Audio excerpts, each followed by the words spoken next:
शहर पीरूमल में महंगाई अरूज ते चढ़ियल आवाम जी चहल चुबी करे छॾी आहे। आवाम परेशानी खे मुंहुं ॾेई रहियो आहे, ॿ वेला मानी खाइण लाइ बि परेशान।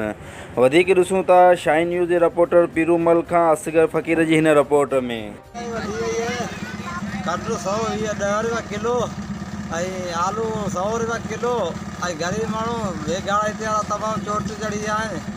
पीरूमल शहर जा असगर फ़कीर जो रिपोर्ट में मोकिले शहर ते।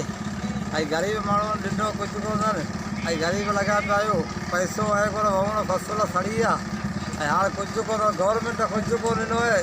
असां मिस्किन माण्हू वजू करे पिया। भला दुकानदारनि खां को पुछण वारो कोन्हे? केर बि कोन्हे हिते, कानून आहे ई कोन, सभु को पंहिंजी मर्ज़ी पियो हलाए। देखो ॻाल्हि न को माड़। आलू घणे किलो था मिलनि हिते? आलू 100 रुपया किलो वाला आहिनि। बसर बसर बि 120 130 रुपया किलो। माना हर शइ जी महांगाई उरूज ते आहे। हा, हर शइ चोट चढ़ी पई आहे। कहिड़ो हिते चवण वारो ॿियो दुकान पंहिंजा मर्ज़ी ते हलाईंदे।